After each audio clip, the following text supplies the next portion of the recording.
पनवेल, नवी मुंबई, रायगड परिसरातील बातम्या पाहण्यासाठी आमच्या मी साक्षीदार या यूट्यूब चॅनलला सबस्क्राईब करा.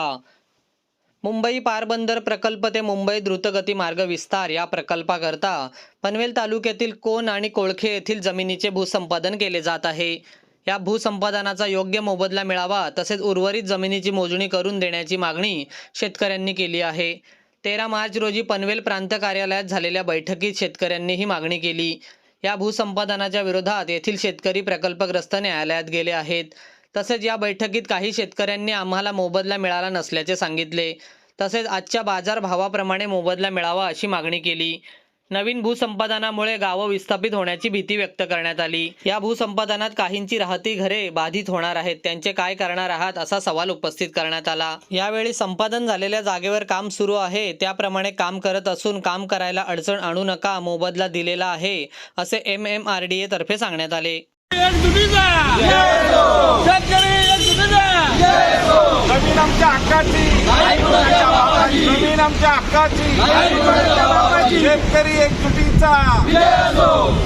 कोण कोळखे येथील रस्त्यासंदर्भात भूसंपादनात जाणाऱ्या जागेची आज बैठक लावण्यात आली होती. प्रांत अधिकारी कार्यालय या ठिकाणी आपण हजर होतात.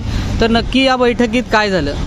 ही बैठक प्रांत साहेब आणि दोन्ही शहर पोलीस स्टेशन आणि तालुका पोलीस स्टेशन, कारण कोळखे शहर हद्दीमध्ये आणि कोंडगावचा तालुका हद्दीमध्ये, त्यामुळे संयुक्तपणे याची बैठक आयोजित केली होती.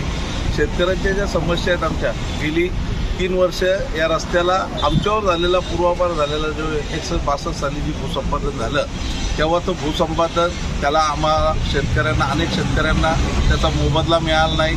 तुटपुंज्या शेतकऱ्यांच्या नावाने त्या पावत्या वगैरे दाखवतात, त्या आम्हाला मान्य नाही आहेत. त्याच्यासाठी आम्ही कोर्टामध्ये गेलो आणि हायकोर्टामध्ये गेलो. दुसरी गोष्ट, ते जे सांगतात का सध्याचा अस्तित्वात असलेला रस्ता, हा अस्तित्वात असलेला रस्ता याचे 2 वेळा एक्सटेन्शन झाले. पूर्वी चौकदरी रस्ता होता, आता 8 पदरी रस्ता झाला.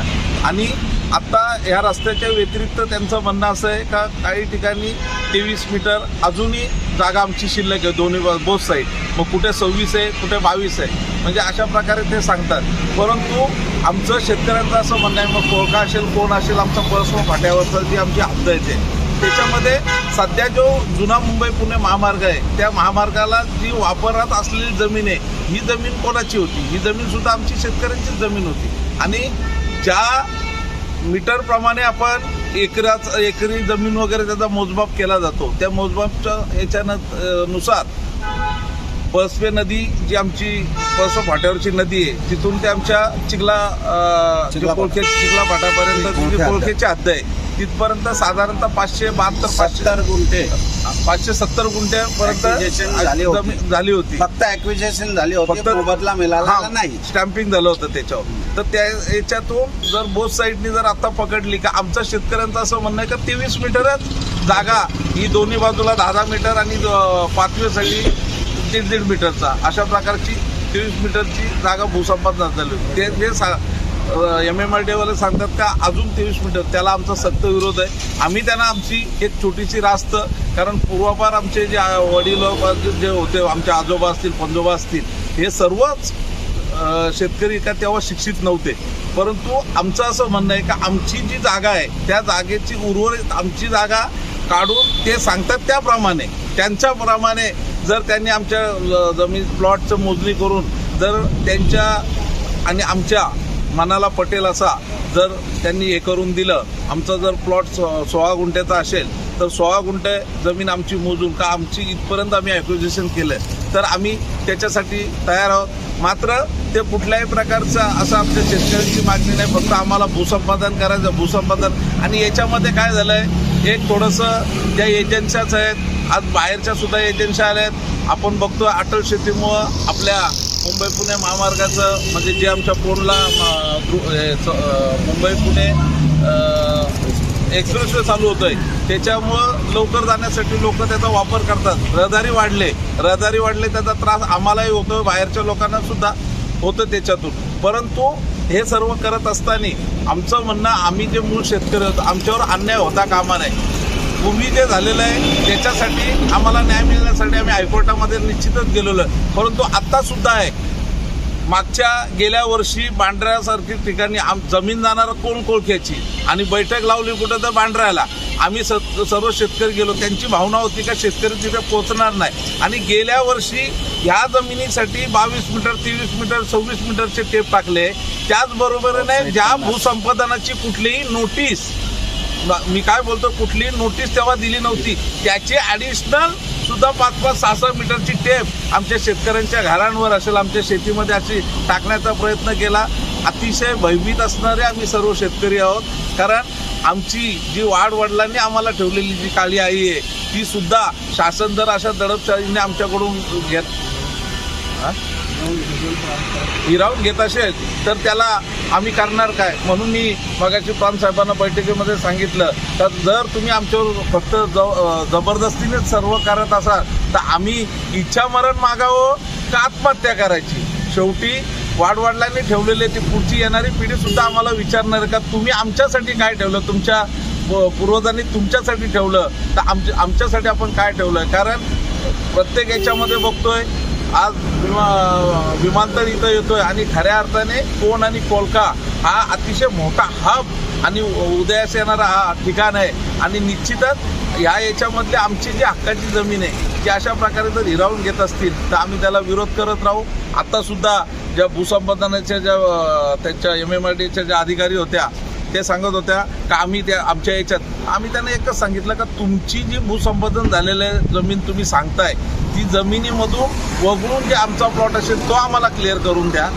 आम्हाला जुना भूसंपादनाचा काय रेटचा वगैरे विषय असेल किंवा मोबदल्याचा विषय असेल तो आम्ही कोर्टामध्ये 100% घेतल्याशिवाय राहणार नाही. आणि येणारा नव्याने जो भूसंपादन पाहिजे त्याला आम्ही तरी माझे स्वतःचे आमच्या भावाचे जे आमचे सामूहिक जमीन आहे त्याच्या दोन्ही प्लॉटला आमचा विरोध आहे आणि अनेक शेतकऱ्यांचा विरोध आहे. एक तर आमच्या कोणगावचे शेतकरी आहेत त्यांचं राहतं घर आहे, राहतं घर सुद्धा आता त्यांचं दाखवलं जाऊन तर 3 का 4 मीटर आणि नव्याने त्याच्यावर टेप टाकल्यानंतर ते तिथं बेदखल होतील. म्हणजे उद्या त्यांना झोपडी बांधून कुठेतरी शासनाची जागा शोधावी लागेल ना, तिथं राहावं लागेल. अशा परिस्थिती म्हणजे हक्काचं सोडून पळत्याच्या मागे लागायची परिस्थिती येणार आहे.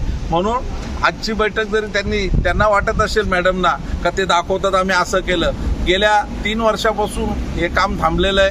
पूर्वी आम्ही कुठेतरी आमच्या अज्ञानाचा किंवा आमच्या दुर्लक्षपणाचा फायदा घेऊन शासन जर आमच्यावर अशा प्रकारचं दडपशाही करत असेल तर ते आम्ही सहन करणार नाही. मागच्या आमसभेमध्ये सुद्धा मी तो विषय घेतला होता की याच्यामध्ये जे रितसर आहे शेतकऱ्यांना न्याय मिळाला पाहिजे. कारण याच्यामध्ये कुठलंही पक्षीय राजकारण नाही तर हे मूळ शेतकरी जे त्यांना शेतकऱ्यांना त्यांचा हक्काचा न्याय मिळाला तर त्यांना बरं वाटेल. आणि निश्चितच आम्ही न्यायासाठी जे काय करायला लागेल ते शेवटपर्यंत करू.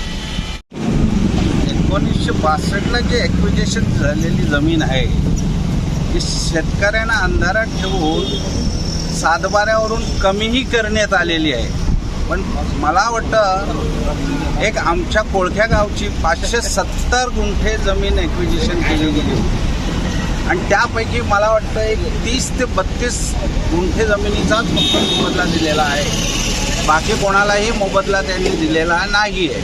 आणि आज त्याच्या हिशोबाने जी जुनी जमीन घेतली होती ती फक्त 23 मीटरच एवढीच रुंदीची जमीन घेतली असताना हे लोक जवळजवळ कुठल्या बाजूला एका बाजूला 26 मीटर कुठल्या बाजूला 24 मीटर म्हणजे जवळजवळ ते 50 मीटरची जमीन आपल्याला घेऊ पाहत आहेत. समजलं काय.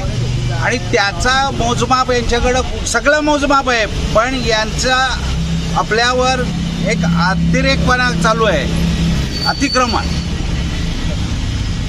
आणि हा अतिक्रमण आपण होऊ द्यायचं नाही. काय तयार आहात ना सर्वजण. आज झालेल्या बैठकीत MMRDAचे अधिकारी देखील उपस्थित होते. त्यांनी सांगितलं की आम्हाला काम चालू करून द्या. मग आपण काम सुरू ठेवणार आहात का? करू देणार नाही जोपर्यंत आमच्या जमिनीचं क्लिअर मोजमापन करू देत नाहीत. प्रत्यक्षात प्रत्येक शेतकऱ्याच्या सातबाऱ्याच्या प्रमाणे त्यांनी जमीन मोजून द्यावी आणि उर्वरित जमीन जर त्यांची निघत असेल तर त्यांनी काम चालू करावं. तोपर्यंत त्यांना काम चालू करू देणार नाही. काही शेतकऱ्यांनी असा देखील आरोप केला की आमची अतिरिक्त जमीन घेतली जात आहे. तर या संदर्भात अधिकाऱ्यांचं काय म्हणणं होतं? अधिकारी ते मान्य करायला तयारच नाही. त्यांनी कानावर हात ठेवलेत. समजलं का? त्यांचंच तेवढं बरोबर योग्य आहे. शेतकरी वाऱ्यावर. आज जी बैठक लावली होती ते आपण हायकोर्टात गेल्यामुळे ही बैठक लावली की अन्य कारणांमुळे लावलेली आहे? हायकोर्टात जाऊन त्यांना दणका दिला हायकोर्टाचा, तेव्हाच ते हायकोर्टाने सांगितलंय ना का सर्वे करून घ्या, नाहीतर हे 3 वर्ष गप्प झोपून 3 वर्ष गेली, 3 वर्ष यांचं काम थांबवलेलं आहे. जर आपल्याला योग्य मोबदला मिळाला नाही तर पुढची पायरी आपली काय असेल? पुढची आम्ही न्याय मागतोय ना. हायकोर्टात तर आहोतच, वेळ प्रसंगी रस्त्यावर उतरून पण आंदोलन करू.